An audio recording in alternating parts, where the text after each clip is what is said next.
Madam 27వ తారీఖున జరగబోయే graduation MLC ఎలక్షన్లో బీజేపీ పార్టీ నుంచి గుజ్జుల ప్రేమేందర్ గారు, కాంగ్రెస్ పార్టీ నుంచి తీన్మార్ మల్లన్న గారు, టీఆర్ఎస్ పార్టీ నుంచి ఏనుగుల రాకేష్ రెడ్డి గారు పోటీ చేస్తున్నారు.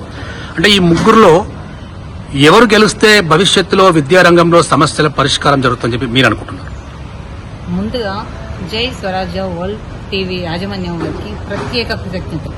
ఎందుకంటే ఈ రోజులలో జరిగే ఎలక్షన్స్ ప్రజల నాడి ఎలా ఉన్నదని తెలుసుకోవడానికి మీరు చేసే ప్రయత్నానికి ప్రత్యేక కృతజ్ఞతలు చెప్తూ, ఏనుగుల రాకేష్ రెడ్డి గారిని ఎందుకు వేయాలి అని చెప్తే, మనం పిల్లల్ని ఇంత ఫీజులు పెట్టి కాలేజీలు కానీ స్కూళ్ళు కానీ ట్యూషన్స్ అని ఎన్ని ఫీజులు పెట్టి చదివించిన తర్వాత వాళ్ళకి ఇక్కడ ఉద్యోగాలు లేక ఎక్కడికో విదేశాలకు వెళ్తూ ఎక్కడికో బ్రతుకుదెరుకు పోయి మన పిల్లలు మన ముందు ఉండకుండా చాలా ఇబ్బందులు పడతాం. అదే మన ఒక ఉన్నత విద్య చదివిన ఒక అభ్యర్థిని మనం ఎంచుకుంటే తప్పకుండా ఈ లోటుపాట్లు సర్దిదిద్దుతారని, పిల్లల భవిష్యత్తు మంచిగా ఉండే విధంగా చూస్తారని, అందుకోసం తప్పకుండా రాకేష్ రెడ్డి గారికి వేయాలని మేము కోరుకుంటున్నాం.